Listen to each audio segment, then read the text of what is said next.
Well, let's see if this live feed works. Neves and I talked about it. We were both having the same issues with our live feed the other day. Same day.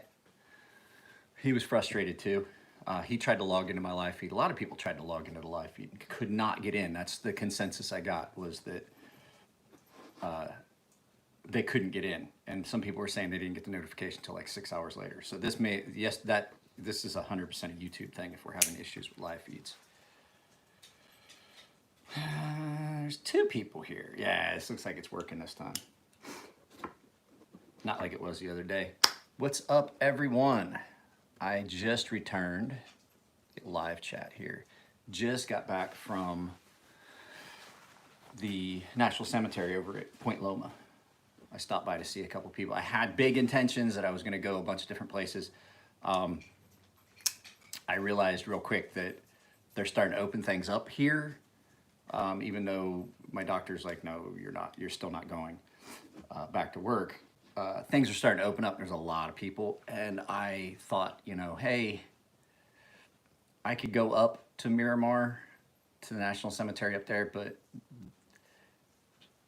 I can pay my respects from here to those guys. I don't have to visit their graves. So I went to physically go visit my friend Julian over at Point Loma, which used to be the Army Fort Rosecrans, and a couple other guys that are there. And then I was like, you know what? I'm just gonna go home.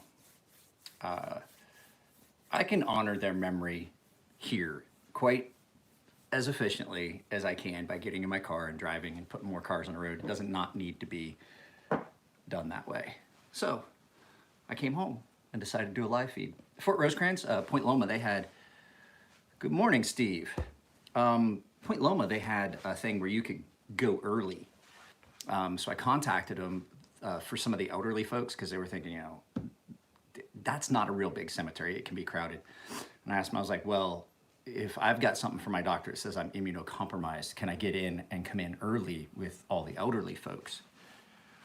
And the folks there were like, yeah, no problem, not at all. Just give us your name. We don't even need the paperwork. This is just put your name on a list and you come in early. So I went out early. So going through my knife case,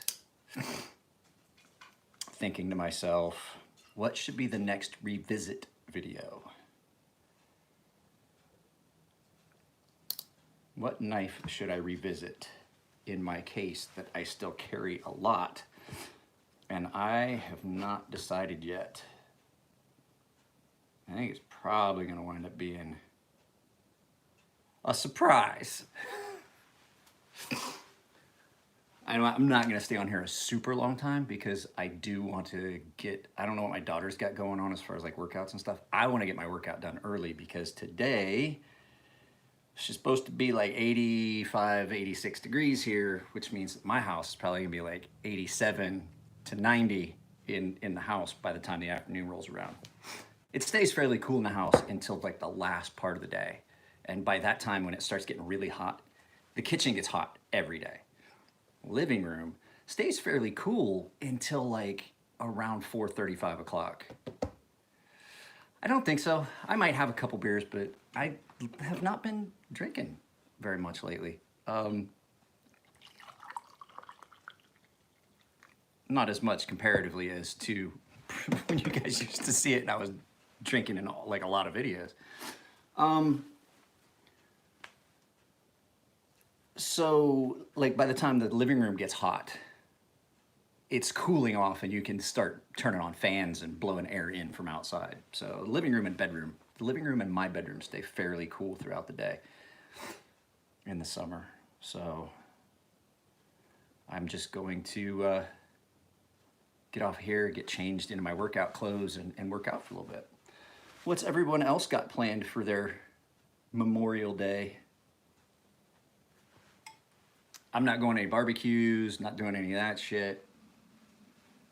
Probably gonna FaceTime with a couple friends of mine that are in, I got a couple friends that are stationed in Bahrain right now.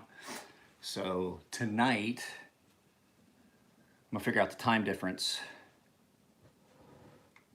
Tonight, I'm probably going to I'm probably gonna stay up tonight and get a hold of them, talk to them, Hang on a second, I need a creamer.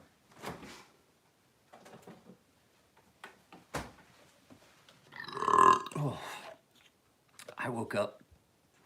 So last night, I didn't eat dinner, and then,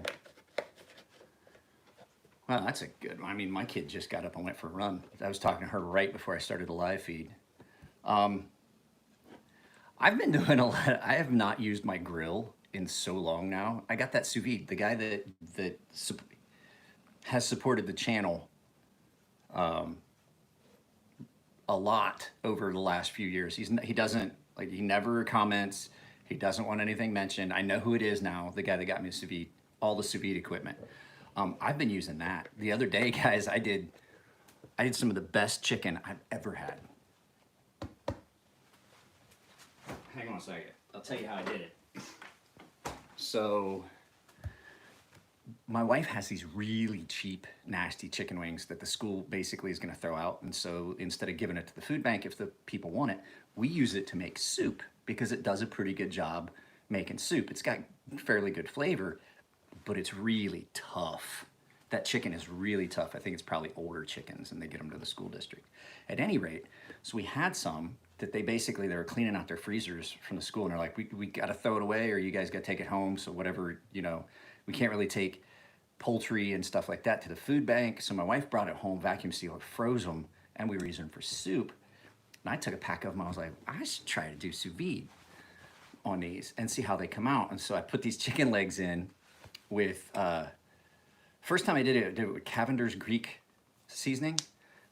That was okay. The last time I did it salt and pepper, garlic, and put them in the pack, and then froze them, and then vacuum sealed them, and then thawed them, and then put them, that way I could make sure that I got a good seal on them.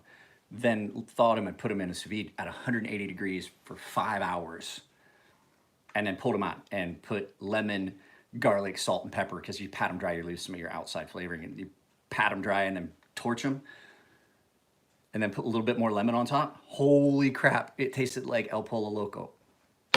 Hey, Luigi, what's going on?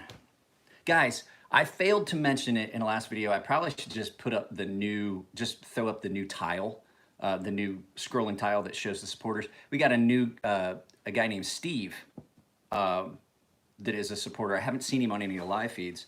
So, no, that's just basically how I'm gonna spend my Memorial Day today. I may cook something. We may just order a pizza, I don't know. I'm gonna work out and probably just hang out around the house. The channel got a big jump overnight. Not a big jump, but like 20 subscribers overnight, which was pretty cool. And then I sent some messages to some of my friends, like David Horseman, Hiking with Viking, the guys at Fiberlight Fire Starters. They're all those guys are Marines. Some of my Army buddies back east, some of my Navy friends that I haven't talked to in a while. I sent out like a whole bunch of text messages this morning when I got up at like 4:30 so I could go. And I ran into a guy that I know when I was at the cemetery, and I'm dressed like this. Ball cap, jeans, tennis shoes, I had my mask. And I saw him and I was like, I recognized him, and he like saw me because I wear this hat all the time. And he looks at me and I was like, hey, what's up, man? What's up, Frank? And he was like, you gotta come out here to the cemetery dressed like Joe Shit the Rag Man. It's like, sorry, Gunny. Sorry, Gunny, here's the thing. I told him, I was like, I don't think anybody I'm coming to visit is gonna mind. He was like, you got a valid point. And then we went over to Frank, visit our friend Frank, that's interred there. He's an old dude, old dude. Both of them were. Both of them Vietnam era Marines. God damn, Squidly. What's up, man? So, yeah, it was like, it was nice. It was nice to get to see somebody I knew out there visiting some of the same people. They do a really good job taking care of that cemetery out there, though. Okay, what are we gonna talk about, guys? What knife should I revisit next? I did the NTAC. I've done the DOC. So we've done these two. And I'm probably thinking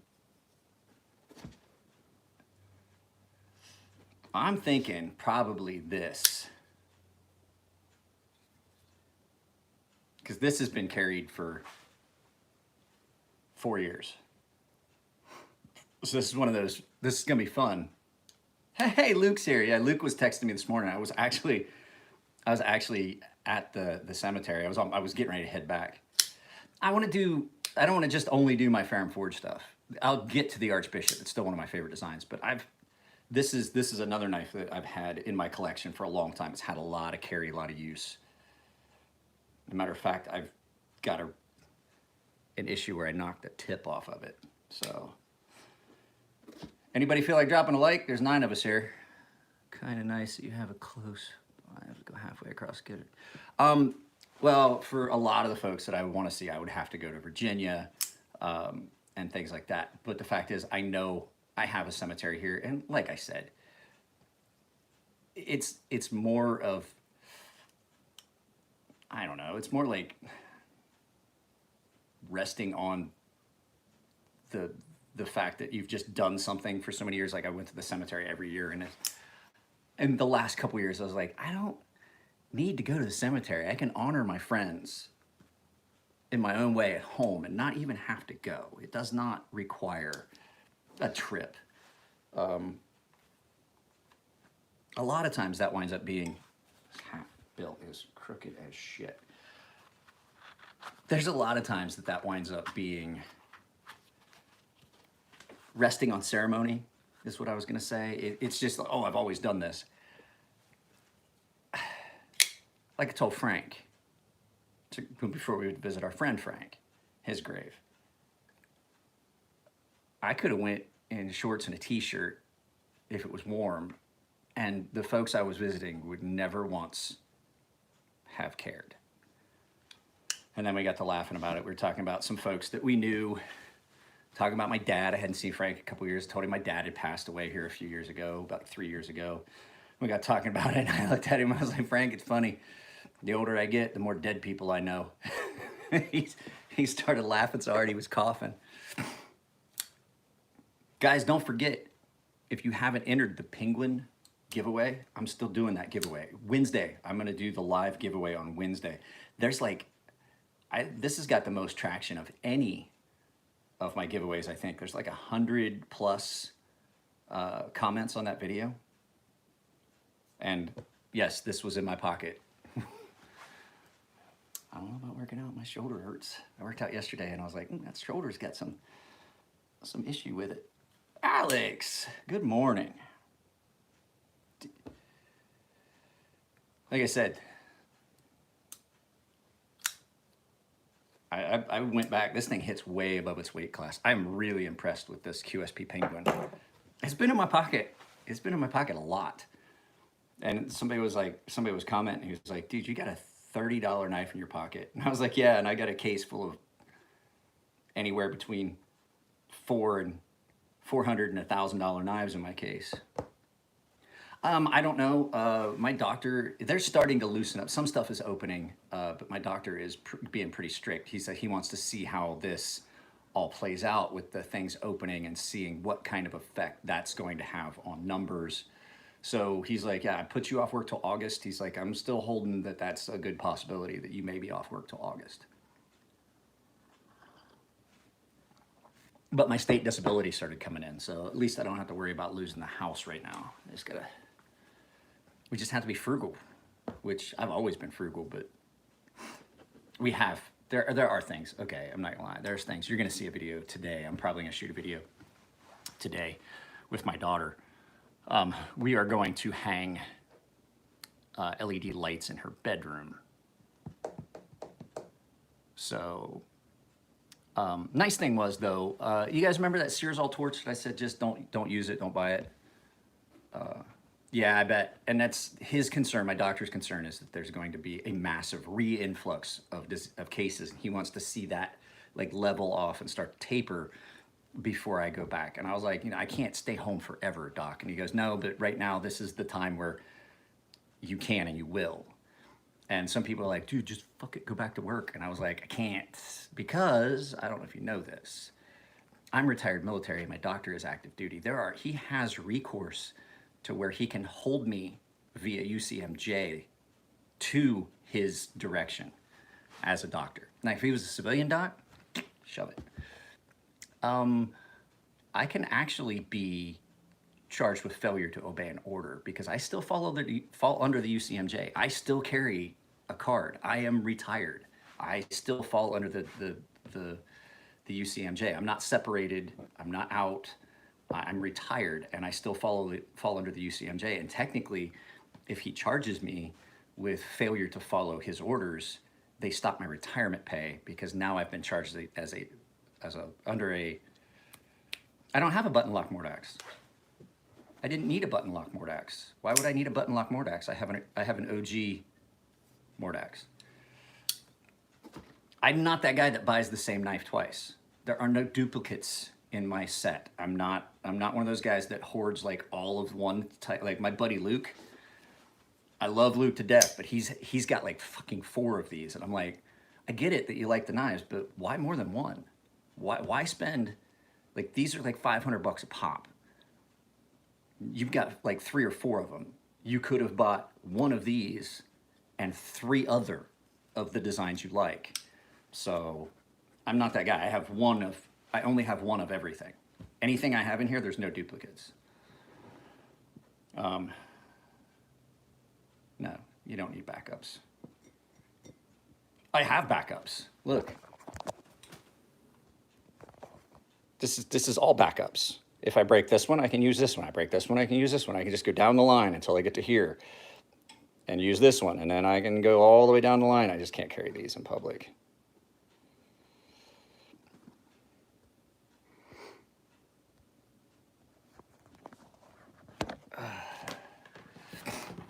What'd you say, Farm Forge guys? They'll be fine. They will be fine because they. Hang on a second. Hang on a second, guys. I got to check something real quick. I just got a text. Give me just a second. I promise I'll be right back. Unimportant. It was an unimportant text.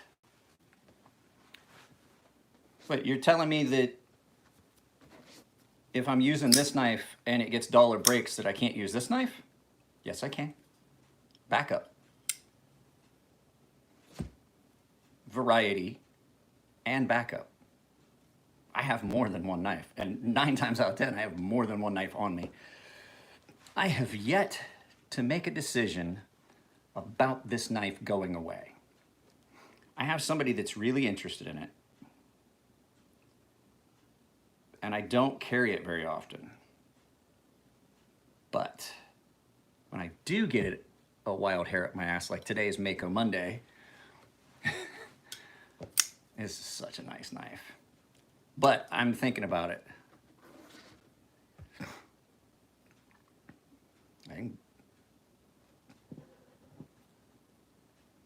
You know what I stab steaks with? No. The only time I would say that, yes, you're right, is like when I put this in my, this I originally purchased for my wife, so she'd have some, and I did not think about the fact that this is a comfortable size for me, but not probably a comfortable size for her. They had one of these that was a Delica sized, which probably was a better option, but I cannot find one. This was going to be for in my wife's purse so that she could have something that she could just, yeah, it's the Matriarch too. They had a version of this that was Delica sized, and I think they only made it for a short period of time. You guys know the story behind this, right? Why it's called the Matriarch?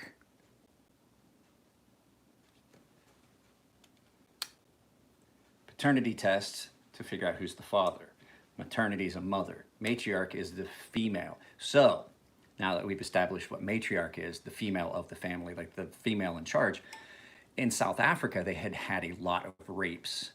Well, Sal Glesser had designed the Civilian, which was a very expensive knife that he designed for a law enforcement agency that had undercover agents that needed a weapon that they could use that was not a gun that required very little training in knife use, and so he designed the civilian, which the blade shape is almost identical, but the handle was it was a lot more robust knife. It was a much more expensive knife, and so the Prime Minister of South Africa or the President of South Africa, I forget how it worked, reached out to him and said, "Hey, we need something that women can carry that's at a lower price point, lighter and easier to use." And so, are you working?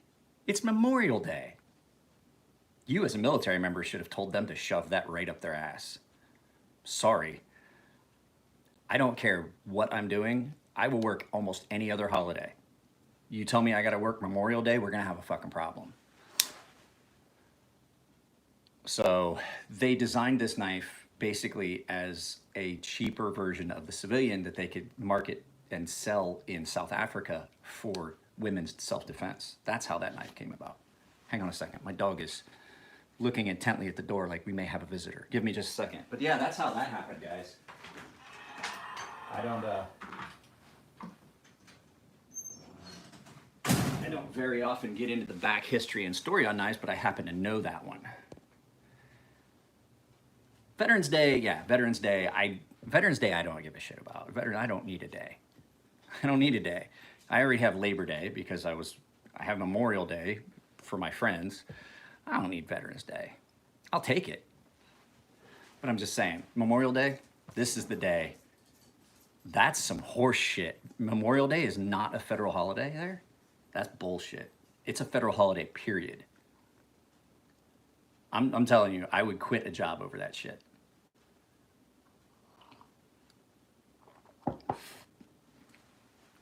That's the one holiday. I'll work Christmas. I've worked Christmas hundreds of times. Now, when I was active duty, yeah, we worked, but we also observed it. If you were on the ship and you were underway, you didn't do shit on Memorial Day. Oh, Veterans Day. Yeah, like I said, I don't need a day. That's like people always are like, well, thank you for your service. And I was like, you don't have to thank me. You don't have to thank me. I didn't do that shit for you. I know it sounds cool to be all altruistic and like freedom isn't free and I fought for your rights. No, I loved my job. I did what I did because I enjoyed it. And to thank me for my service is kind of unnecessary because it was a pleasure. I enjoyed it.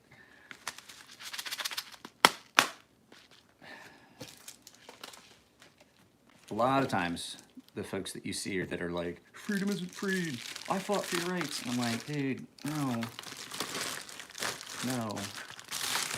I'll tell you what, the one that irritates me too is I very rarely, I don't announce my military background. I don't give a shit if anybody even fucking knows. I talk about it and I definitely list myself as a veteran-owned business, but as far as walking around and shit, showing off unit attire and military hats and stuff like that, I'm not that guy. You want to see the fucking guys come out of the woodwork and showing off their military stuff. When my daughter and I go,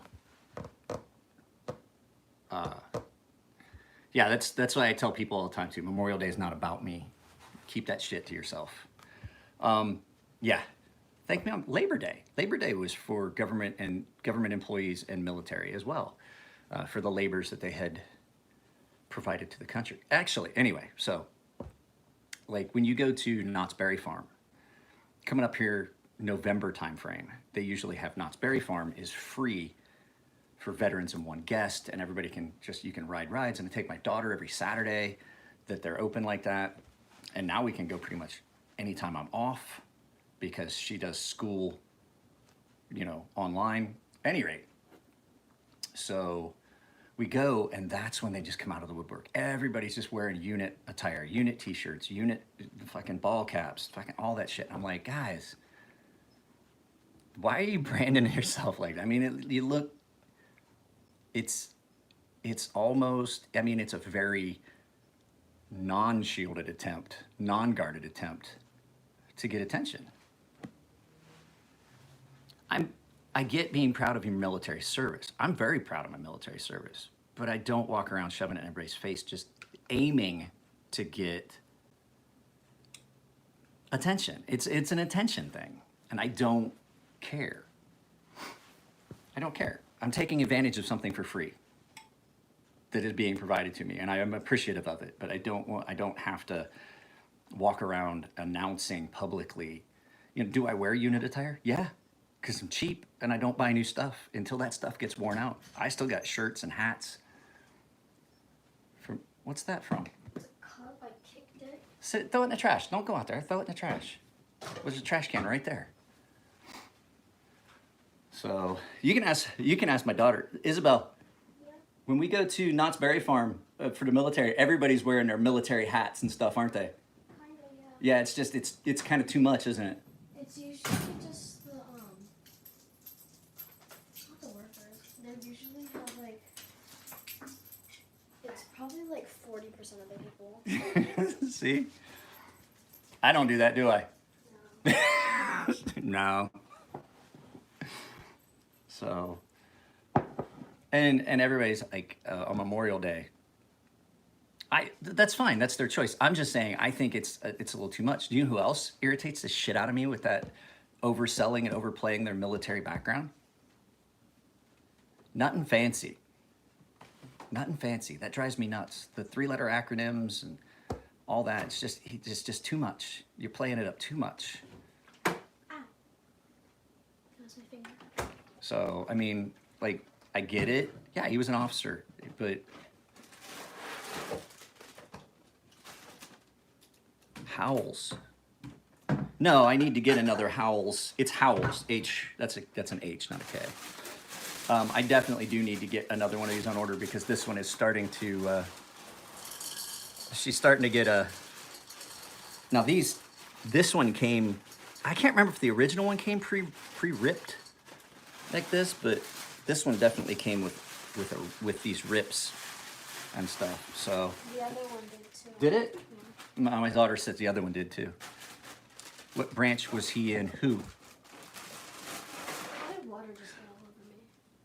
Oh, Nothing Fancy. Nothing Fancy was a reserve officer pilot. He was like a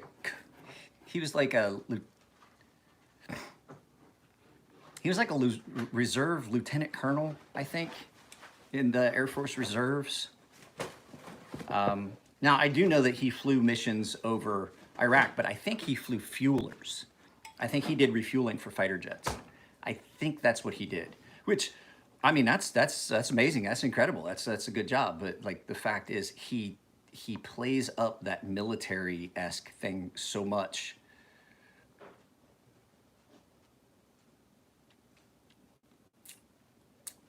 I'm not judging the quality of their service. I'm just saying, like, I know most Air Force pilots, and they're like, I know how they are, and that's how they are. They want to play it up, but like Air Force, to most of the guys that have been in the military, like the Air Force, if you were in the Boy Scouts, you're one step up above the on the military chain as compared to the Air Force.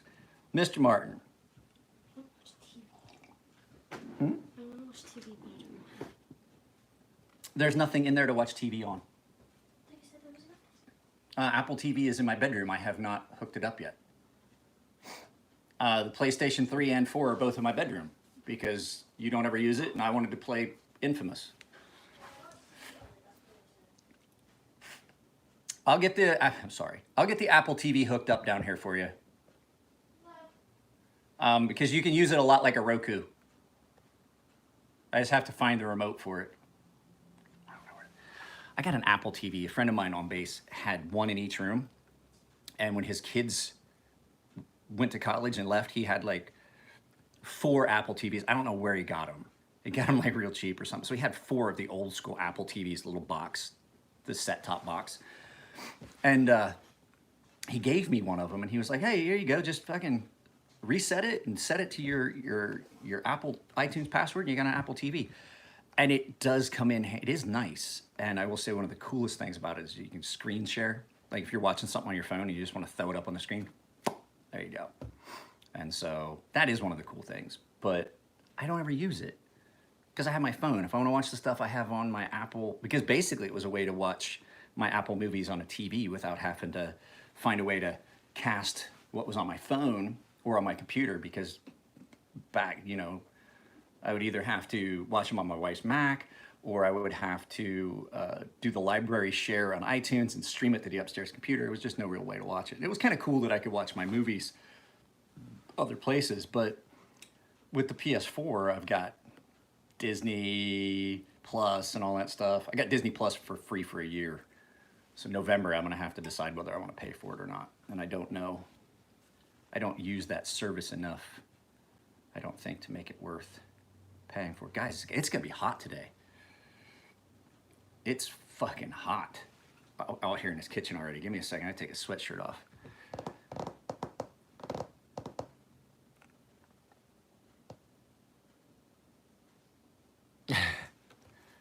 Hang on.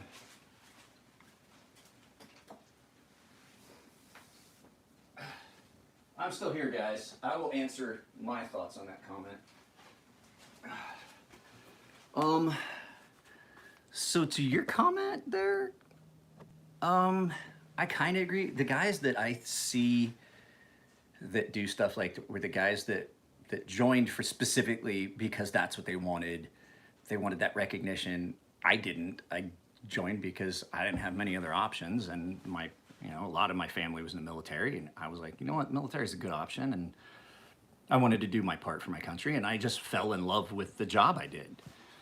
I loved it. I woke up every morning and I got to go to work. I didn't have to go to work. I got to go to work. It was great. I loved it. There were times that, don't get me wrong, there were stretches of like, I had a garbage command. It was like, I was there for like 2.5 years. That was horrible. I hated shore duty to begin with. I didn't want to do shore duty. I was given no option. I was told you're going to shore duty, and I said I didn't like shore duty. But all in all, my entire career, I loved what I did every day. I loved it. I got to work on 5-inch gun systems and things like that. The guys that I see that really flaunt their military career and throw it in your face are the guys that joined it because they joined the military because they wanted that recognition and then never got it. And now as a veteran, they have that third shot, that second chance at that recognition. So that's why you get these guys with stolen valor. They want that recognition, and they just don't get it. Like, I've never once told you guys about any of the awards stuff I've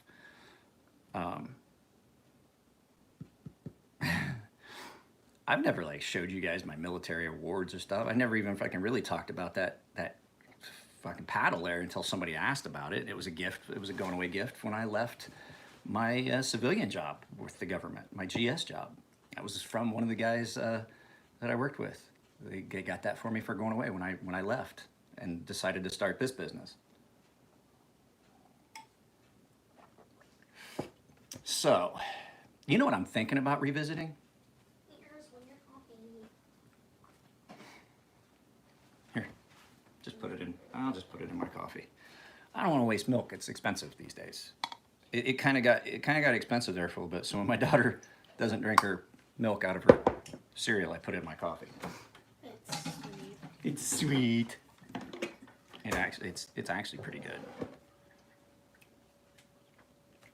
Whoop. Watch you from this angle. That's a scary angle. You're supposed to. That is very scary. All of my life, these are done in this angle, and you know why? Because you're too tall. No, it's not that I'm too tall. You should do it like that. No, because So look. you can actually see me. Would you let me talk and tell you why I do it this way before I choke you unconscious? Ow, you bit me. I know. You bit me. I know. When your LED lights get here, we're gonna hang them up. You caught your hair on my necklace, didn't you? No, that was mustard seeds. No, it was like coming up.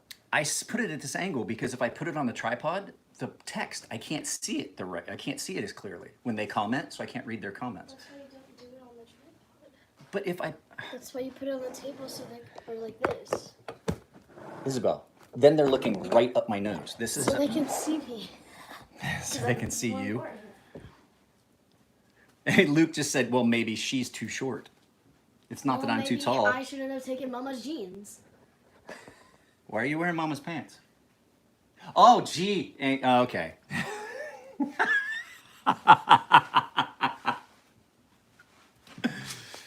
Oh, my chest. Yeah.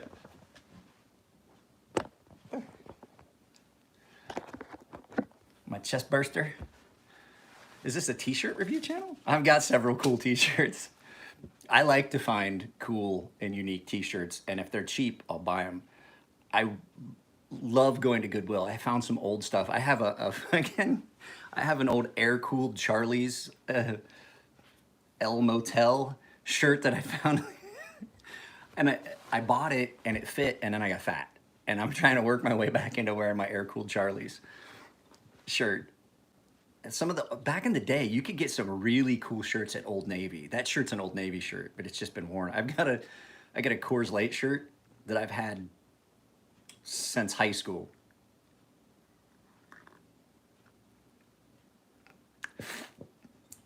Yeah, sure. That's what's gonna happen, Luke. That's gonna happen. You want your stuff that you won, right? You want to keep harassing me. Oh guys, check this out. Cause I'm a hillbilly. Let's go look. I'll show you. I'll show you what's going on here. So, in my refrigerator are 2 jars of pickles, pickled eggs. I didn't say they were mine. I said they were in the refrigerator. Shush! And then these are hot Polish sausages, red hot Polish sausages that are pickled, but this is made at Troyer's Manufacturing back just up the road from my house. And we've done this for years. We would get, shouldn't be frozen. Did it freeze when I flipped the camera? At any rate, here, I'll show you. We'll leave it like this. Can you guys see me? Am I frozen? Somebody let me know before I go any further.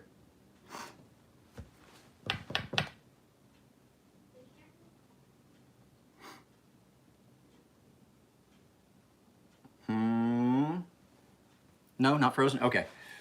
Okay, so what we've done since I was a kid, we would get these pickled sausages, and we would eat the sausages, and then you save the brine, and you would then put eggs in it and pickle the eggs. And my daughter loves the eggs pickled in that brine. Well, I happen to have contacted them and asked them how they make their brine, and one of the ingredients is mustard seed, and I just have got to get some, I don't have any paprika here at the house. I've got to get paprika. That's the last thing that I need. So it's just like red chili. They didn't give me exact amounts. They're like, no, this is what it is. It's just paprika and this and garlic. And so I'm going to make a brine and pickle my own eggs. And I may make my own mustard. Just getting tired of piggybacking off them. Look, man, you Army guys are all the same. What could I get for free?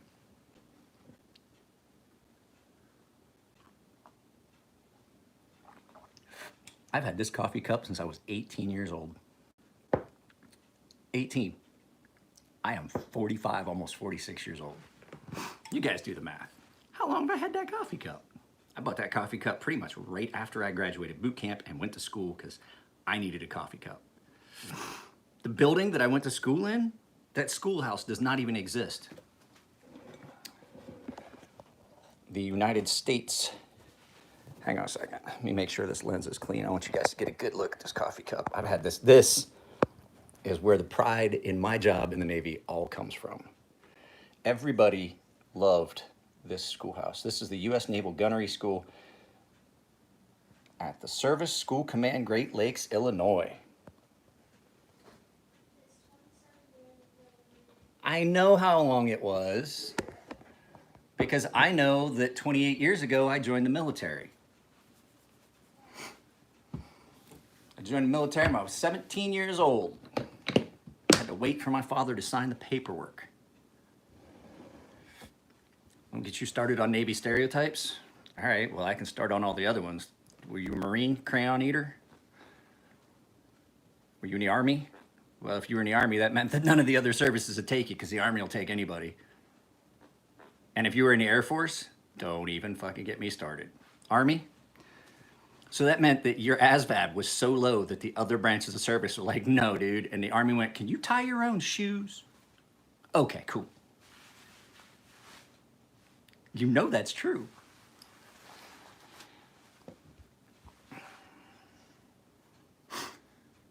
We are gazing upon a piece of coffee cup history. I've had that coffee cup for, yeah, I've had that coffee cup since so I went to boot camp when I was 17, turned 18 in boot camp. Insert seaman joke here. I'll tell you that here's the thing. Navy's the only branch of service that's called for directly in the Constitution. All the other ones are just Army, or the Navy and the Marines are tied together as Department of Navy. I mean, technically, if you want to know the truth, the Navy has better pilots than the Air Force. The Navy has its own infantry unit, which, not to piss off a bunch of Army guys, but unless you're a Green Beret, like a lot of guys, don't get upset now. I'm going to tell you right now, Luke, don't get upset. But most of the Army guys are like, yeah, they were Ranger Airborne. And I was like, okay, so like you're basically a full up Marine. Like you're just like a full up round on the Marines. The Navy SEALs, the Marines. What else do we need? We got our own pilots. We got our own boats. We can get us there. The Army still rides either in Air Force equipment or Navy equipment. And the Air Force is the prima donna division of the Army that branched off, that used to be the Army Air Corps. So, you want to go back to fucking stereotypes? I wish David was here. David and I were talking about that. We like to pick on, I've got a buddy that's in the Army and I pick on him all the time. He goes, yeah, I was Ranger. I was like, so basically you were like an Army guy that was trained at the level of a Marine. Good job. I also have a buddy that's got a Purple Heart, and I saw him for the first time. I knew that I could get on that nerve, just twist it a little bit. Oh, look, a wound. Let me put a little salt in that. Hey, there's a nerve. Anyway. What was I getting ready to say? Oh, I can't remember. I can't remember now. Oh, my buddy's got a Purple Heart, and I saw him on base, and I hadn't seen him. I knew I had heard the rumor that he'd gotten a Purple Heart, and I saw him park his truck at the commissary. It's been like a year ago.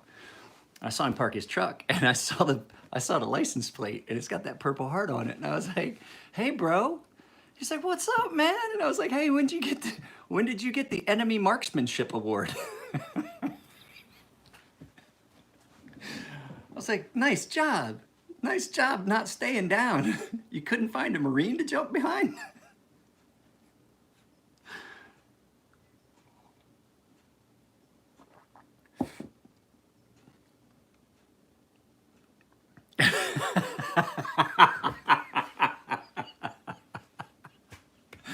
Guys, I love my Army friends. Don't get it wrong. This is, in case you guys have never been in the military, this is just how it goes between branches of service. Army picks on Navy, Navy picks on Army, Navy makes fun of Marines, but we're like brothers. We're actually more like cousins. Everybody picks on the Air Force and Great Britain. That's just the way it is. And nobody likes the French.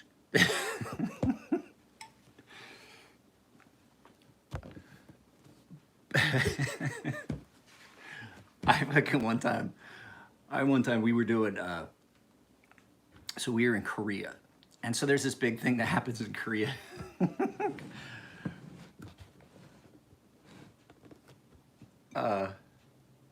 We were in Korea, and there's a bunch of Army guys in Korea.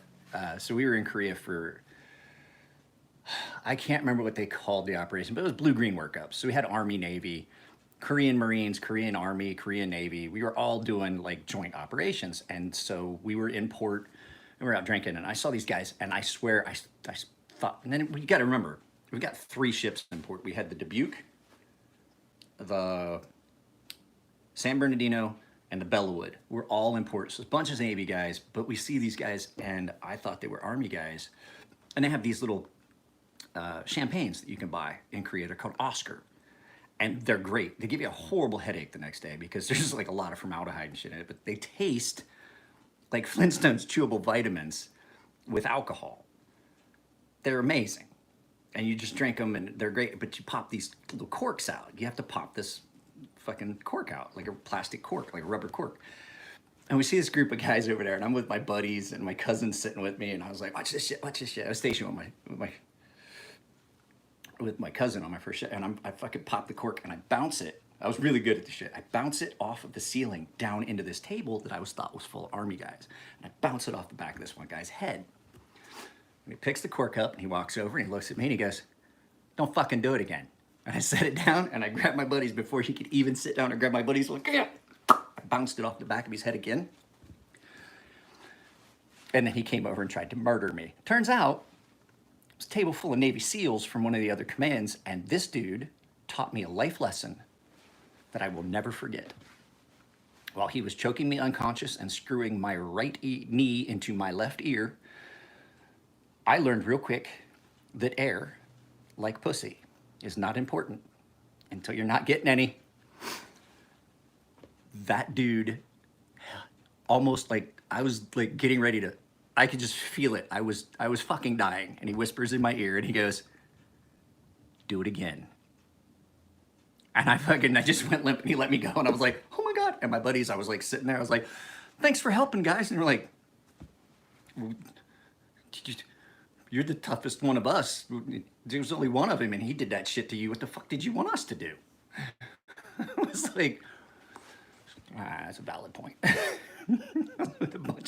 was a bunch of skinny city kids, and I am the big country corn-fed motherfucker.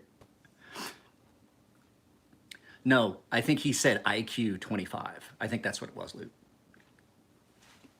I'm just kidding. I'm kidding. So, yeah, it's not here yet, Isabel. They haven't even started deliveries yet today. You may as well not stand at that door waiting on your LED lights. It could be like 6, 7 o'clock before they show up.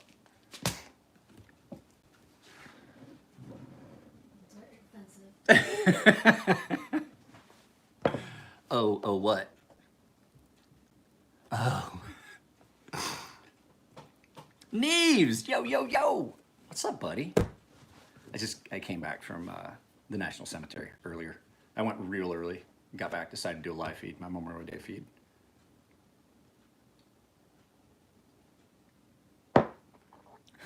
So the other day, Neves, when you were doing your live feed, you were having the same problems I was with people couldn't join.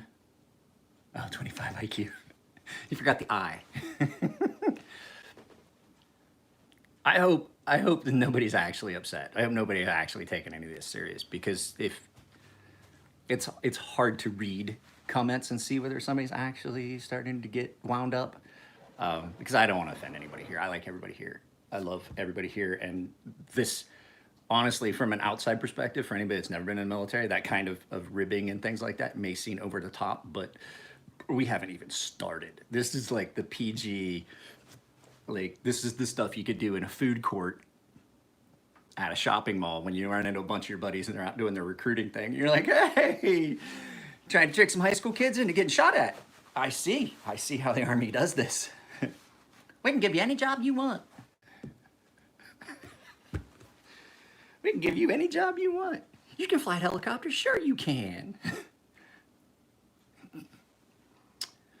Bro, today, okay. All right, I do appreciate it, but this is not the day you thank people for their service. I do appreciate that, that is fine. But today is the day where you remember the fallen. So that's one of the things that, and no one needs to ever thank me for my service.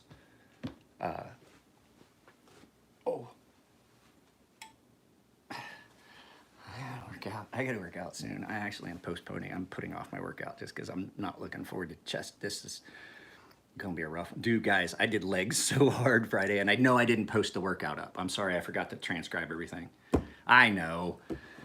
But I worked legs so hard Friday that it still hurts my calves are still super sore. Like my legs, I was having a hard time walking yesterday from Friday's workout.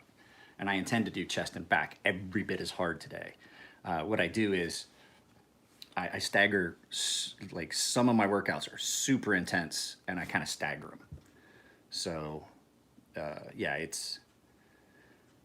we're on a week where my chest and back are gonna be, I'm just gonna max out everything I can do, just like as hard as I can, so that I don't plateau. And then next week, or I'm sorry, the week after next, I'm going to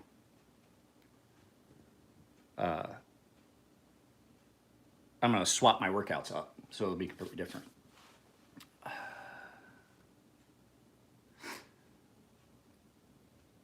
Is there an abbreviated version of what his MOS was?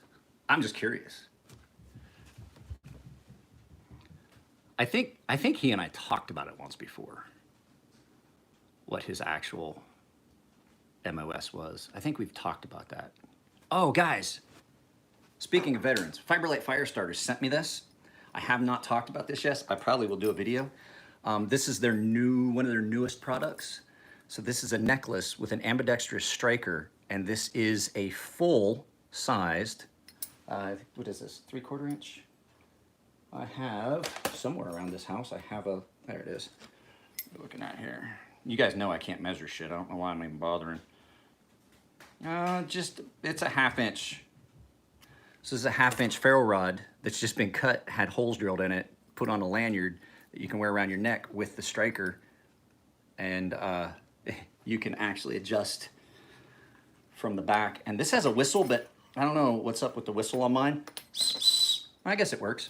So there's a whistle on the back, and then it's adjustable, and you can just have a small fire stick around your neck. Those guys have sent me so much stuff. I've got to send, I have a holster that I'm going to send to Justin over at Fiberlight Firestarters, so that he can carry it. I don't use it. I find it uncomfortable. It's supposed to be like a super comfortable holster, and I think that it's meant for somebody that wears a different, like, baggier clothing than I do, because it never sits comfortable. It's that Urban Carry full concealment holster that goes down your thigh. I just can't ever get it comfortable the way I want. It's probably just because I never have carried it enough to break in the leather, and it's still too stiff, but it's just not too, well, my job in the Navy, we already established shipboard gunnery. So I qualified missiles, and I was a 5-inch gun systems technician. So I ran the 5-inch gun system, basically like a 155 howitzer on a ship that was electronically controlled. And so we ran all the loading system. We manually loaded it, did all the stuff, and operated the system. And then the weapons control operator would keep the target locked on, and then it would get fired. So that was my job. I was all small arms. I was a small arms instructor. I was machine gunnery. I went to machine gunnery instructor. I was a certified 0812 and 0814 range master and crew serve weapons instructor. I was a journeyman instructor. So in the Navy, like, if your job kind of overlaps certain things, you can wind up having multiple MOSs. I wound up with 8. Elevator maintenance and repair, I have that NEC, that MOS. I have, oh, so much fun. Just imagine doing maintenance on a gun that is big enough you can crawl up inside and crawl around inside. It's great. It's amazing. So it was dangerous. I'm not gonna lie, it's fucking dangerous. Everything on that gun wanted to fucking kill you. Yeah, combat cable. What was it? 25 Quebec? That's what it was? 25 Quebec? I'll look it up. I know how to use Google. But yeah, I mean, it was fucking, oh God, guys, like, don't get me started on how much fun being in a 5-inch gun system is. I had kids, okay, I'll give you my spiel. You want to hear what kids would say? Like, I had a bunch of kids, and one of the kids would be like, one of the younger guys. So I was E6, and then I had several E6s that worked for me in different areas, but then I had an E6 and a bunch of E5s that worked in the gun systems. I was the combat systems overall LPO for a long time. And so anyway, so I had missile guys, I had gun guys, I had fucking the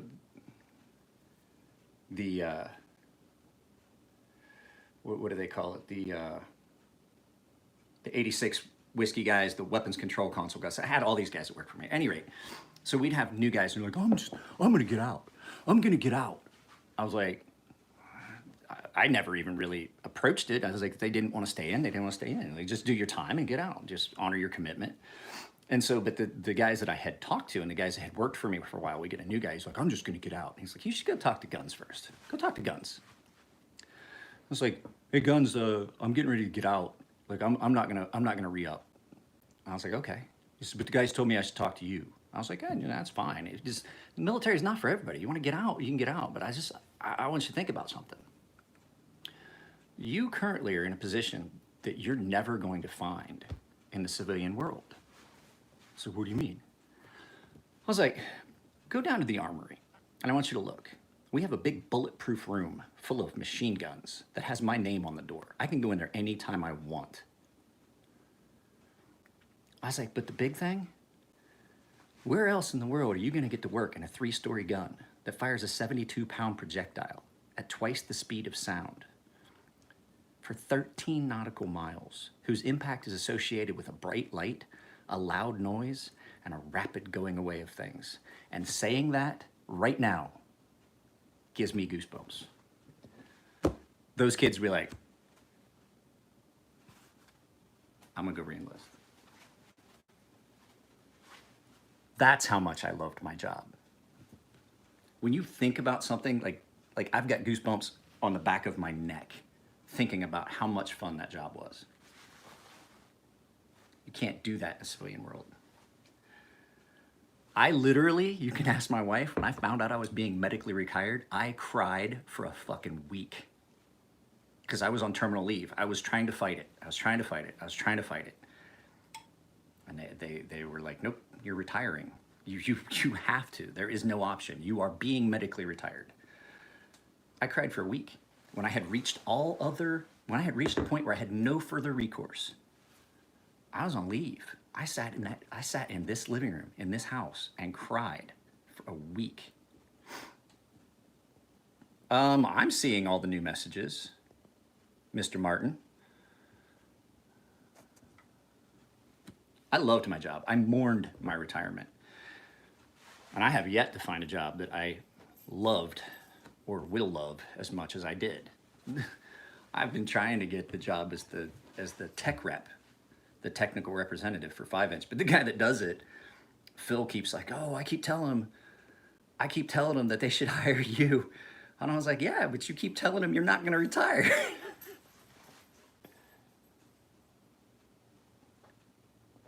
I smoke too much weed now if I can do that job. Oh, I shouldn't have said that. Anyway. I forgot. I didn't have an option. They were like, hey, you can't deploy anymore. If you can't deploy, we can't use you.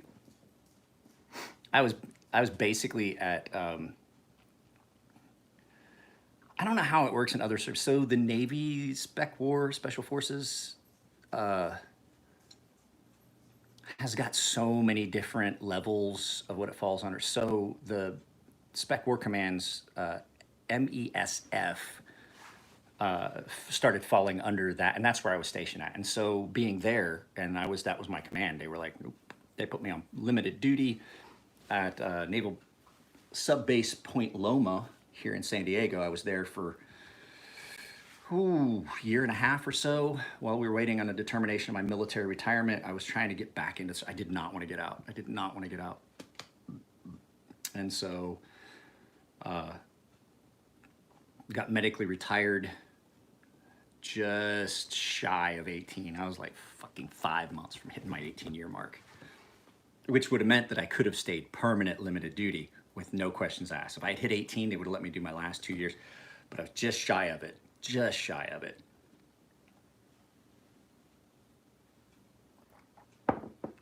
So, hey, everything happens for a reason. I could spend all the time I want with my kid. I mean, my wife's here, but Yeah, it was rough. I'm willing to stay here for a little bit longer if you guys want to. I have nothing going on. I'm gonna wait and see. I've got to see what my daughter's got going on as far as her training. I don't think she's doing anything today. Let me go ask her. Let's go walk over here because it's been an hour. Hey, Munchkin. Oh God, my legs are still sore. Yeah, I'm a Steelers fan. Hey, Yeah. what have you got this morning? Do you have any? I have abs, but I'm gonna do it later. You're gonna do it here? No, I'm gonna do it later. You're just doing abs, that's it? You don't have any other Zoom lessons or anything? No, because It's a holiday? yeah. Excuse me. Look at that. I cleaned my room up yesterday. Can you look? Really? No, I can't. Look at my bed arrangement. Your bed arrangement? Yeah, well, usually there's a blanket folder, but I got cold because sometimes I like sleeping like this, I'm absolutely not paying attention. and I changed my bed stand too. 'Cause sometimes I like sleeping like this. Sometimes I like sleeping like this, you know? And then other times I like sleeping like this. You're a turd. And then Kyan started sleeping on that blanket, so I had to use this blanket all night. What are you watching? So we're gonna hang. What are you thinking? We're gonna go up this way and then branch it this way to do your. We gotta clean those cobwebs. I haven't cleaned cobwebs. Up here, Yeah? we're gonna go from there all the way, and then there. Yeah, but I'm telling you, it's gonna have to come up because the cord is gonna come up. So we'll see when they get here. I know, but we can just go. Don't stand on your bed. So we can't. Please get down. Don't stand on your bed. It's bad for you. How am I gonna get these up? We're gonna tip that up and step right in here. We're gonna put that all the way up at an angle. Does it go up? Sir, I cannot do that. Yeah, I'll help you. Anyway. That's how I'm gonna get up there. All right, well, it's not that big of a deal. It's not like that bed doesn't have springs, so. Yep, I gotta go. People are leaving. They're not interested. Excuse me, Sorry. I'm the most important person. Hey, quiet. No one's talking to you. Sorry, guys. I had to go find out what we were. I just needed to know what we were doing because I schedule my workouts around my daughter's schedule, and so she doesn't have anything today. So, penguin giveaway. 80 of you guys here. You guys want to stick around for a little bit? I'll stick around for a little bit. Kyan, come here. Come here. What are you doing, dog? Come here.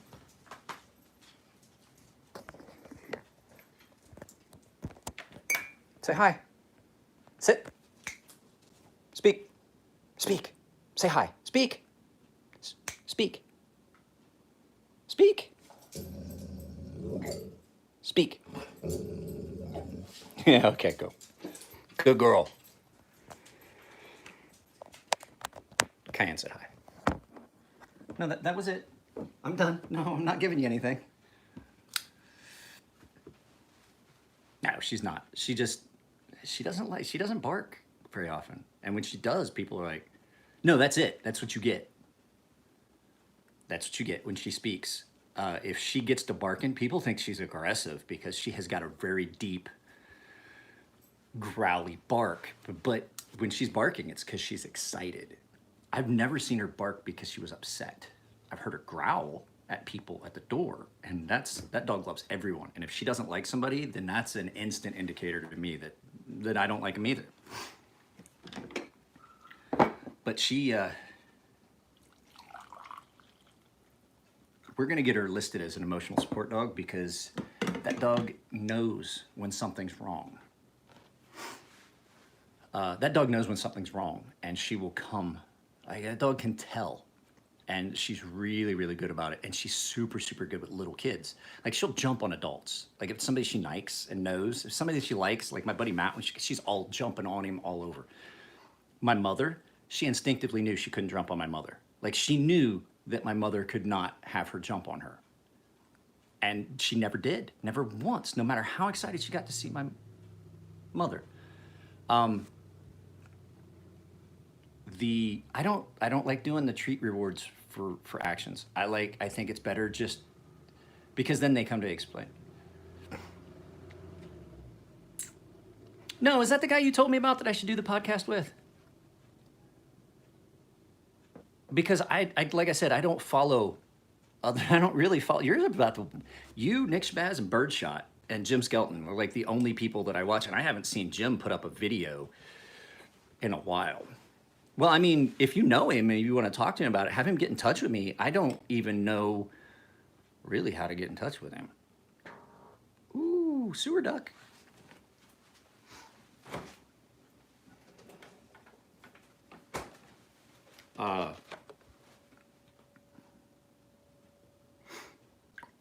That's what I'm saying. Like, I don't even know. I mean, if you want to get me in touch with him, that's fine. I'll talk to him. That would be. He's just got to understand that I have. I mean, I can be one of those polarizing cats that people are like, oh man, I really like Mike Emler. Or, no, I want to hit that dude with a fucking car. There's usually not a happy median. There's not like a in the middle where people like kind of like me. It's usually either you like me or you absolutely can't stand me, and I don't know why. Oh, that's hot.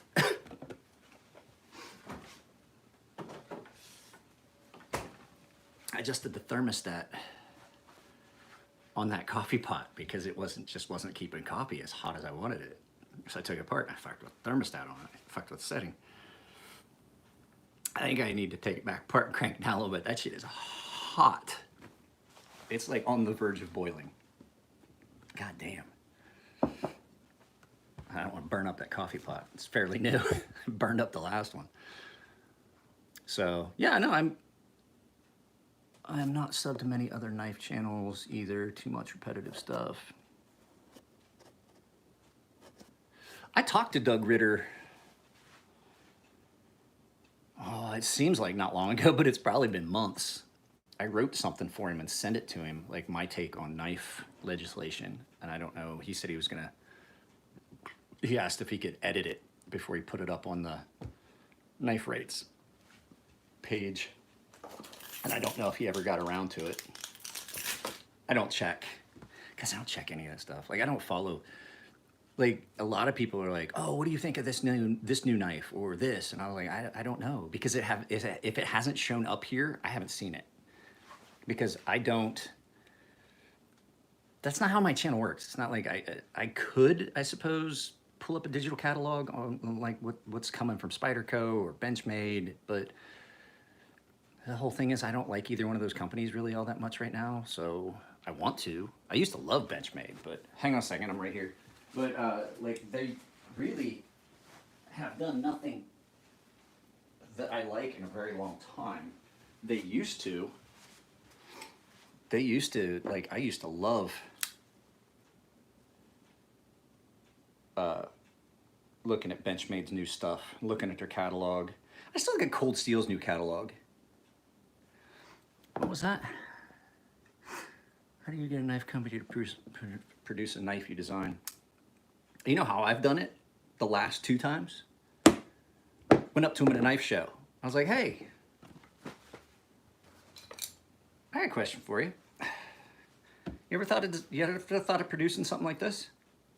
And either they say yes, or they say no. And the ones that are like, oh, I like that idea. I'm like, okay, well, let's talk about it. I'll send you some, if you want, I'll send you some preliminary, like, 2D drawings. You can show it to the boss. With Artisan, it was easy. The boss was there. I handed off that knife that I was carrying at the knife show, which was not that one. I had Matthews, which the handle on this, guys, I do have to admit, the handle on this should have been a lot longer, but the problem was this was all the material I had, and a bunch of it started to break. And so I told the customer, like, that handle was intended to be longer, but I just didn't, the material just came up, it broke. There was a flaw in it. So at any rate, show it to them and at fucking Blade Show, and they were like, yes, absolutely, we would love to do that. And that's the Sea Snakes from Artisan. Prototypes already got shipped to their US rep. Their US rep is posting pictures of them on Instagram, so am I. They should be here. I should get my protos shortly. There's some question as to what I can publicize and what I can't. So we're trying to get that figured out because there's some, you know, it's a prototype, and the company has not announced a release date, specs, any of that stuff yet. So I'm staying kind of tight-lipped. I know a lot of the stuff, but like they haven't announced it. And as soon as they announce it, then I'll start talking about it. And stuff like that. Membership stuff. I don't like autos. I don't like autos because I got news for you. I carried this with gloves on in the yard. It's called the Habu now. And I don't know when that one's coming out. You're talking about the drop point version. Yeah, it's coming out soon.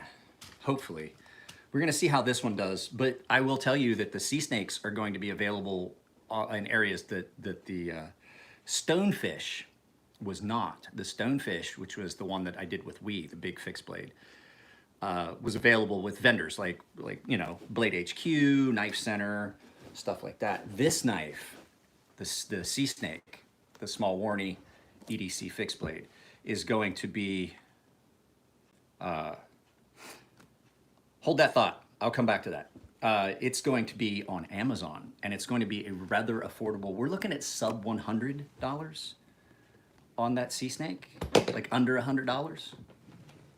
Affordable, available on Amazon, comfortable, fixed blade EDC, small enough that you can carry it. It's like a 6-inch package. It's like me, 6-inch package. Do I customize knives? Yes, I will do. I don't do pimping. But I will do anodizing, surface finishes. I will open a finger choil like I did on this one and on this one. Not a finger choil. I opened the sharpening choil on both of these because I did not like, I opened that up. I did black ceramic on this and orange peeled the pocket clip and backspacer, but only in certain areas. So if you look, there's no bronze, just that. And so yes, I will refinish knives, and I'll do stuff as long as I'm not doing anything where I'm going to be affecting lockup and things like that. I could buoy. I'm thinking about buoying this one out, just making it a big buoyed out blade. I've done a couple of those. As long as I'm not messing with like internal workings and things like that, I'll do small stuff. Like I'll open a finger choil, put a finger choil in a knife as long as it's not in an area. Yeah, this is that Ultramar Street, the one that he had done in S35VN by I can go to the forge. I just have to work it out with the brothers, but the problem is like I haven't had any real reason to go. I've got a couple things I could be working on, but like the problem is like Elliot's there on weekends. If I got to do heat treat, that's a full day. Chris is there on Monday, Wednesday, Friday. I basically, because we can't be there together, I can't do any heat treat, so that means I can't make any knives. And I'm not going to go to the shop just for the sake of going to the shop if I don't have a real purpose for going to the shop. So, guys, if you just come in, if you want to drop a like. And oh, so I was talking to, there's a lot of people that are still saying they're not getting notifications. And so I've been telling everybody, just reminding everybody about what I said. If you want all the notifications of everything that I'm doing, you've got to hit that bell and hit all notifications. But you can then also bypass that because a lot of people turn off notifications from YouTube entirely, and then you don't get any notifications. So if you aren't getting notifications, you want them, go and check and make sure that your device settings for YouTube are not disabled, because then, yeah, you can say you want notifications of everything that I do, but if notifications from YouTube are off, it kicks those out. So what was somebody was saying? Planning on re-anodizing and changing finish on my Pandemic Norseman. That seemed possible. I've refinished several Norsemen. It just depends on what you want done. And I would say if you really want to pursue that, my email address is in the description of this video, as is the join button, ladies and gentlemen.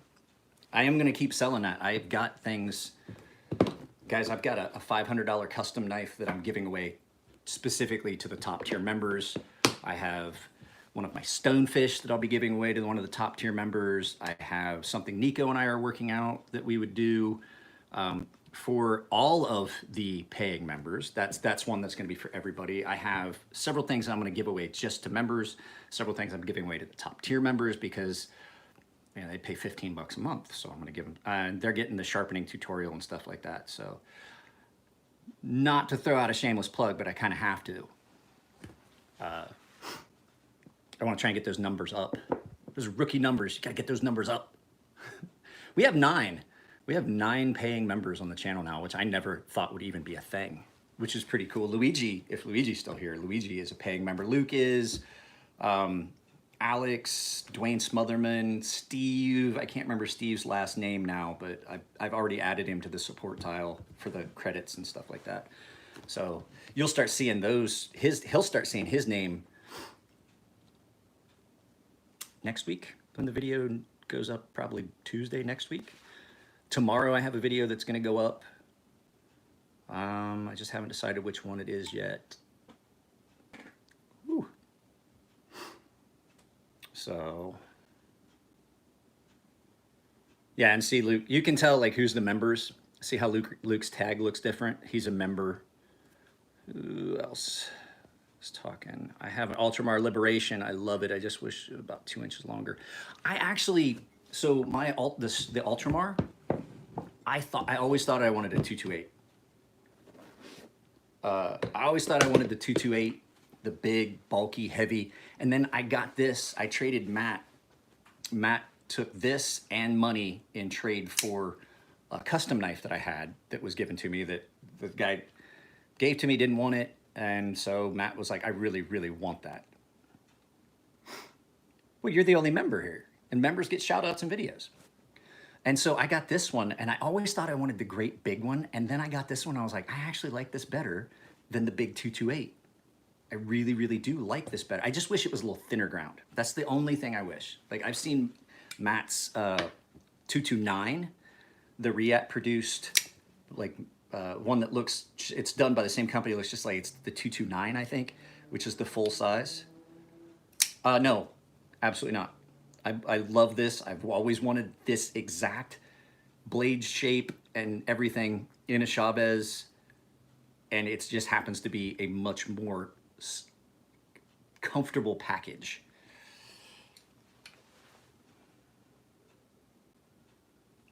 I do have to say though, one of my, I mean, this thing is smooth, super smooth,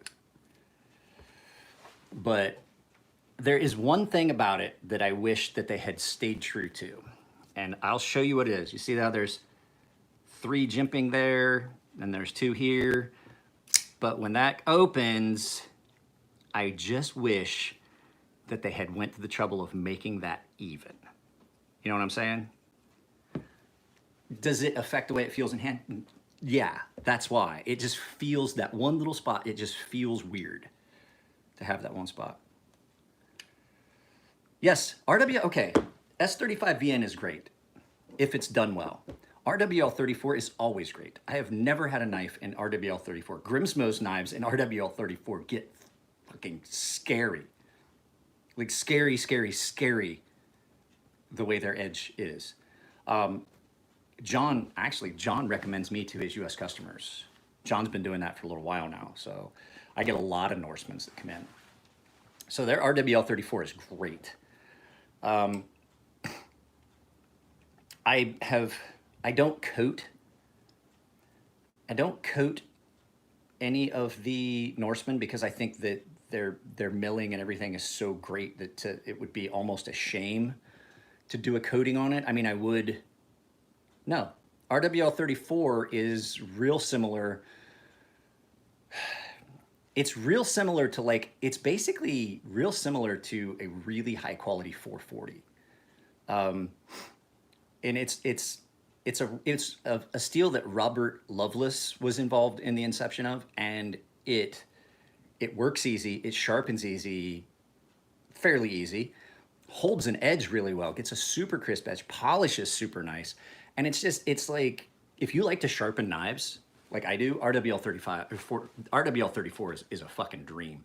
The rasks, the Ferrum Forge or not the Ferrum Forge, the Grimsmo rask. Like if you're a home, that's one that you don't have to send me to sharpen. It's a pretty easy, straightforward design, and it's so nice to sharpen. If you enjoy sharpening, you'll love sharpening RWL 34 because your end result is amazing if it's done right. It's great, that stuff. And that's why I like Damasteel so much. Like people are like, oh, well, Damasteel is just Damascus. No, it's not. Damasteel is just basically RWL 34 and then another steel that is basically RWL 34 with a little bit more carbon. And it's a powdered metallurgy, so it doesn't have lamination welds, like forge welds that are laminated together. It's deposited in a powder and then hot rolled into one solid billet, and it's in an annealed state. And then when you harden it, everything stays the same hardness because it's basically the same steel. One just has a little bit more carbon in it so that you can etch it. So it's great. It's great stuff. And people are like, oh, RWL 34, it's a garbage. Sorry. I forgot to put my phone on Do Not Disturb. Momentarily, I will return. I have to put my phone on Do Not Disturb or I'm going to keep getting calls. So, gave my wife RW30, held an amazing age. Kind of hard to judge because I don't use it though. I carried a Rask and RWL 34. Pip Corona, my buddy Pip. I carried his for a while. I did a review on it and I carried it for a while and I sharpened it and it was fucking great. It was great. Great steel, cut really well. I hated giving it back. But he had some issues with his. The problem with them is if you have an issue with them, it's really hard to get them sent back to Canada now. So like for refinishing and stuff like that, John is actually, like if you need something redone or fixed, he's actually recommending like contact me and I can do some stuff here, not repairs, but like sharpening, anodizing, spot treatment. I have to sharpen that fake for that guy. I keep putting it off. I just hate, I mean, he already paid me and I'm not going to judge. I hate counterfeits. I hate knockoffs. Like I get it. People copy people's designs. And I mean, there's a lot of knives on the market. You could say this is derivative of, which, yeah, you're probably right because what happens is as knife makers and knife designers, you find things that you like in specific knives and you try to incorporate that, not necessarily stealing it, but let's look at one of my favorite knives, the jimping on the spine of this Microtech DOC. I incorporated that in the thumb ramp for reverse grip on my Stonefish. The blade shape that I really like, did not realize how much I really took from this. The blade shape on my Stonefish is really reminiscent of this blade shape because it is an incredibly nice blade shape. And the thumb ramp, I just did mine has a double thumb ramp, forward and back. So, you know, I'm not even gonna comment on it. I personally hate the idea of it. I'm gonna tell you right now, it's nowhere close. The quality of that knife is nowhere close. And these guys that buy it, I bought it because I can't afford a Norseman, but this gives me an idea. No, it doesn't. I'm gonna tell you right now, the feel of that knife and the feel of the Norseman, way different. 100% different. Apples and oranges. 100% apples and oranges. It is no way even close. I mean, because the components are different. The way it's put together, screws are different. The bearings are different. The thumb stud, or not the thumb stud, the detent is a ball, not a post. Did I see your comment about strength and edge retention? Probably not. 20 CV. 20 CV is a good all around. You got good hardness. If you got a question about what the strength of 20 CV, go watch Outer Limitless's, Eric Outer's video of my stonefish. He batoned that really thin-tipped combat utility knife, which was not a field camping knife. It's not a bushcraft knife. He used it and batoned through frozen oak, beating on the extremely thin tip of that knife that I designed as a combat utility, as a piercing style blade, and pounded that thing through. Now, is it optimal for it? Absolutely not. But he pounded that thing through. He had a complete bend in it. That knife was perfectly straight. And when they got done, it was still sharp. And they struck a ferro rod with the edge. Like it was still cutting paper. 20 CV is a very good all-around steel. And it is, yeah, then 20 CV. That stonefish I make is a very good option. I'm not, like, I don't make any more money. They don't have a laser cutter to forge anymore. It was just only there for a little bit. It was there for like 2 weeks. I only got to see it twice. Pick up one of my stonefish. I'm telling you, you will not be disappointed. I thought of infantrymen and downrange deployment and being in the military and having a multi-use tool. So not only is it fit for combat, it's fit for, you know, around the big problem with combat knives is like you get them and yeah, they're cool looking, but they're usually not very utilitarian. They're usually really thick and really hard to use. They don't want to cut. So you wind up with a pocket knife as well. Or you've got a Leatherman and a pocket knife and a combat knife. I wanted to try and limit the amount of stuff you'd have to carry. So let me just go get my stonefish and we'll fucking talk about this since the question was asked. It's in my bedroom. Two of them are. So what you get is, as a matter of fact, there's this and this. How convenient, because I was thinking about doing this as a video, but I can just do it now. So I have a knife that I had at the time.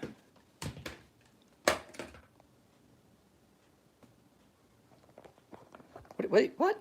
What are you talking? I'm lost here. What was that? Yeah, it was nowhere near the same, and I'm sure as hell it's not M390. I don't know.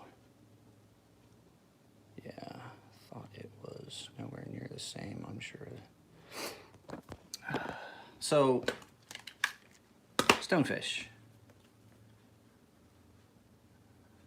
It's got the trappings for combat, you got a good finger guard, you've got good chimping that's not gonna get full of dirt, but it's not like crazy in the way. Oh yeah, it's nowhere near as close. And I doubt if it's actual M390.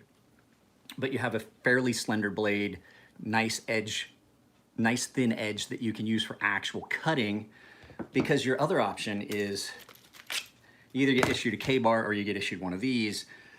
Guys, that thing is hugely thick behind the edge. I mean, am I gonna be able to pry a Humvee door open? Yeah, I know this because I have. I've batoned wood with this, stuff like that. But I'm gonna tell you right now, this is a one-trick pony. You're not losing a lot in length. You're definitely not losing anything in handle size. You're only losing maybe an inch to maybe an inch and a half in blade length, but this and this is like half the weight of this. And you're not looking at a super big difference in thickness. I mean, is it thicker? Oh yeah, that's absolutely thicker, but not that super much thicker that you can't. I'm not even gonna get into that. That's not my place to talk about it. But the laser was there, and then the laser went away. I know they're probably gonna buy one themselves. It was a business deal that just did not work out. So that's not my place to talk about it.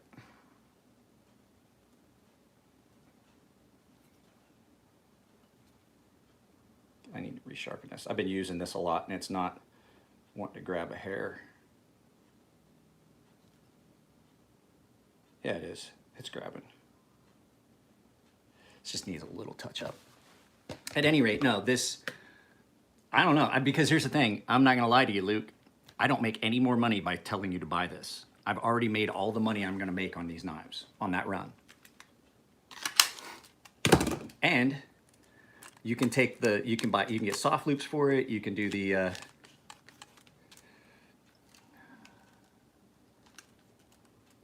it just depends. It depends on what you want. Like, I'm not gonna lie to you. Those hard Arkansas and ceramics, those are for pretty advanced sharpeners. They don't give you very much feedback. They don't have very much bite. It's really easy to get your angle off and have it slip and get the angle wrong because there is very little to no bite on those stones. They're cutting well, but it just doesn't feel like it. And that leads to adding too much pressure or changing your angle because it doesn't feel right. And it's really easy to fuck up an edge. I would definitely recommend, if you're just starting, get a couple of the King Waterstones and get some cheap knives and practice that way. Learn on something that's gonna give you a lot of feedback. It's like sharpening with a straight razor. I always recommend, if you're brand new to sharpen or to straight razors, Tontos are worthless. Prototype, went to a seal, fucking used it to pry a door, didn't break. I mean, I don't see a purpose for, the only thing a Tonto does for you is gives you a snap cut. It lets you do a snap cut. And what I've done is instead of having to have that secondary edge up front, if you have that secondary edge up front, it allows you to pop the surface tension of the skin. Well, so what I've done is now you can get further back and still do a snap cut. But I got news for you. If you're pulling your knife out, you're probably prying something, cutting something, or stabbing something.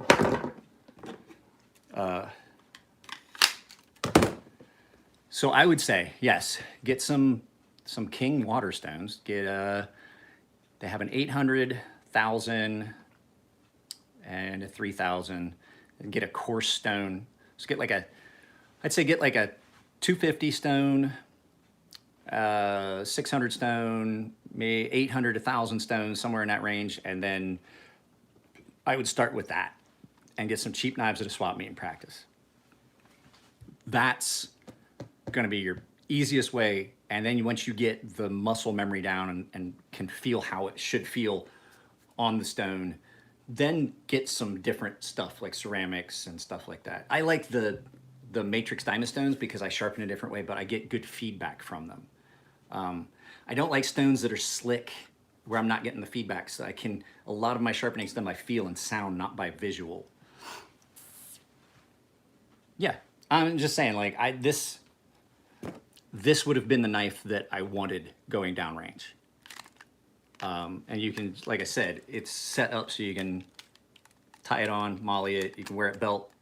It's got a belt clip that comes with it. I'm not a big fan of the Dots Tech Lock, but you can, I like this because I can carry it kind of a downward angle scout carry, but it still is on my belt. You can lash it to shit. You can lash it on your fucking LBE.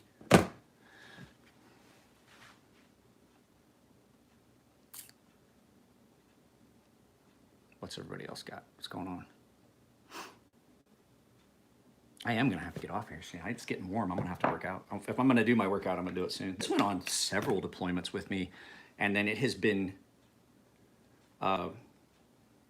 loaned to other individuals and carried. And you can see it's back in the day, man. Cold Steel used to do this right. Look at all that. Those are deep scratches in that coating that's on this blade, and it didn't peel away. It's not paint. This is not Cerakote. I don't know what they coated their blades with back in the day. I do have to fix the edge on this because the last individual I let borrow it to go on a deployment, took it with him, and he used a fucking pull through on this thing. Here, I'll show you. Let's turn this around. That's what a pull through does. And you can see the line on the coating. You see it right there where he had it on a pull through. And so you get that wavy weirdness to the edge from a pull through where it kind of chatters. And then he tried to polish it And I'm thinking by looking at it, because it's not sharp at all. Yeah, I think he used a buffing wheel to try and hide the evidence, but it's on both sides. So, yeah, guys, I'm gonna start wrapping this up. Anybody got any more?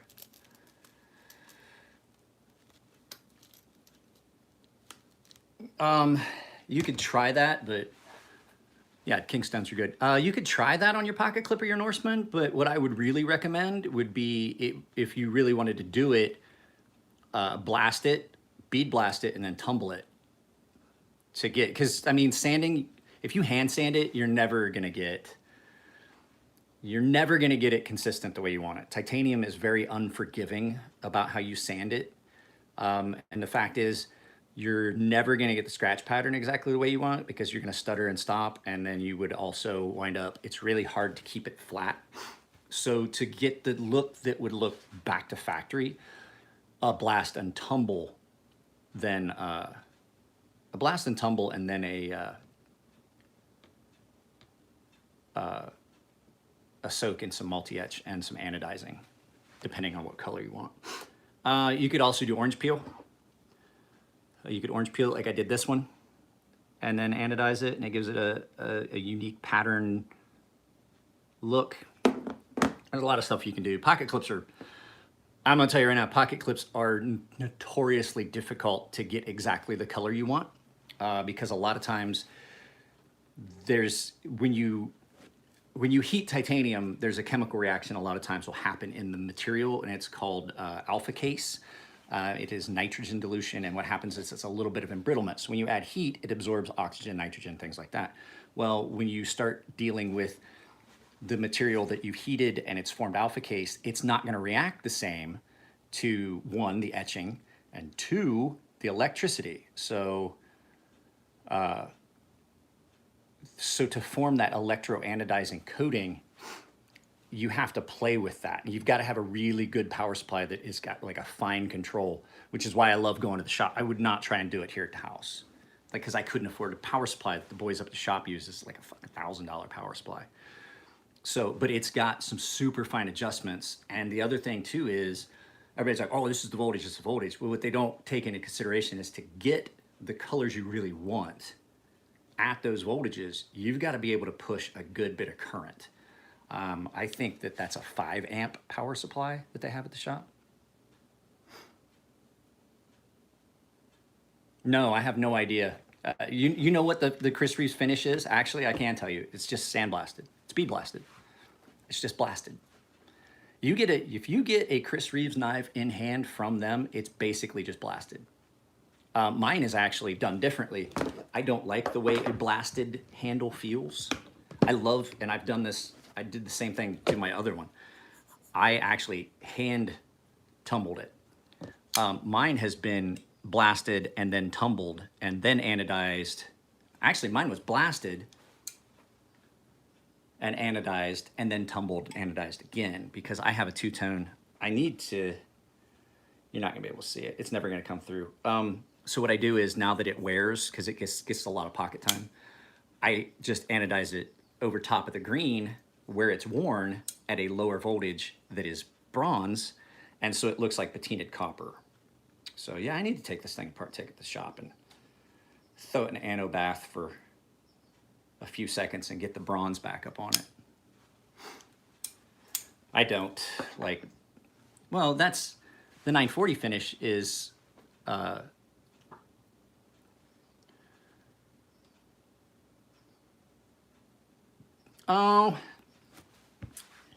the only thing that really the date will indicate, so you have a lot of people, like I said it a few times, their quality kind of dropped off a little bit, very, very slightly, and then they fixed their hiccup.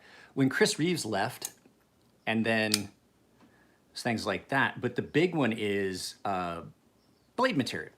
If you have an older one, you might have one in S30, you might have one in S35, which mine is. The newer ones that are coming out, the 30 ones, are gonna be in S45 VN.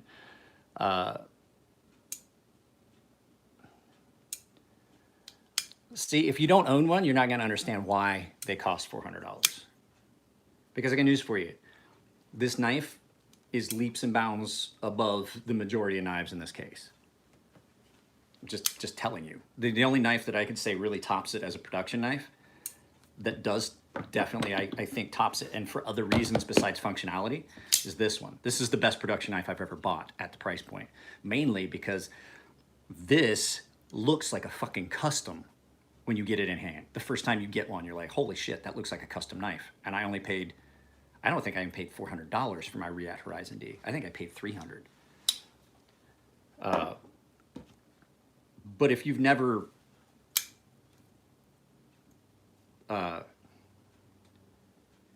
owned one and used it, because that's where everybody's underwhelmed when they first get one. Until they've carried it for a while and used it, and then they're like, yeah, now I get it. Now I get it. Because everything about it, it's a fucking amazing work knife. I won't ever not own one. I've always had a 21. I had them when they were still in BG42. That was my first one. And that's what I was gonna say. So the age of the knife is gonna determine like what steel it's in and things like that. So my old one was in BG42. I got this one in S35VN. I really don't see that big of a difference. I will say people are like, oh, S35VN and this is too soft. It is a little softer than some of the other knives, but this one is one of the newer ones when after Chris left and they were starting to run their S35VN a little harder. Or actually this was right before Chris left.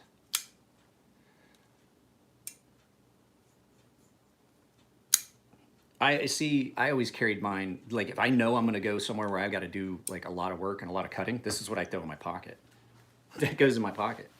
And people are like, oh, what about your Farron Forges? I love my Farron Forge knives, but the majority of the ones that I have, with the exception of these two, were ground a significant bit thicker behind the edge than the others. This is my Archbishop, and it is fairly thin behind the edge. I love this knife. It gets a lot of pocket time, but this one is super thin, like even more so behind the edge. But this is $1,000 fucking knife, and it's not so much that it's a safe queen or anything.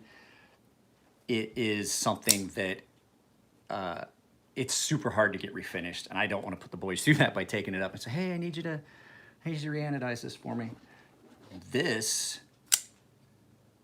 gets a lot of pocket time. I've only ever had to refinish the blade once. The ceramic that we use is fucking great.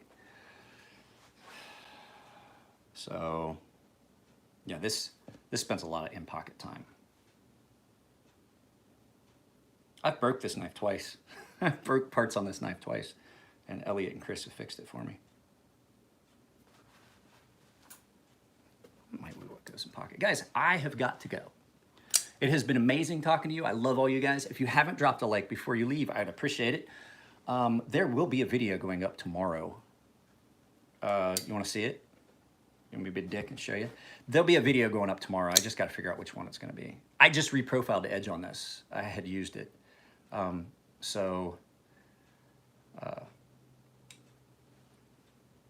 Yeah, there you go.